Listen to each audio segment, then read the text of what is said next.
This is a 1998 Land Rover with a few problems. This is the board I have to lay across in order to reach the back of the engine compartment because I need to put new connectors on one of the oxygen sensor harnesses, which is back here and can't be pulled out any further. In case you need some scale and you can't tell by the spark plug leads, this is my hand, all right?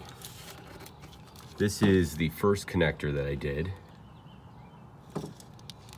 You can see there is a silicone piece crimped inside, a little connector.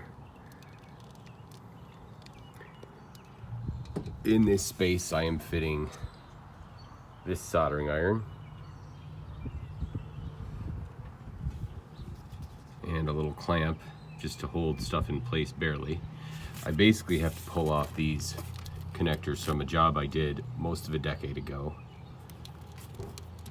so I can do it upright.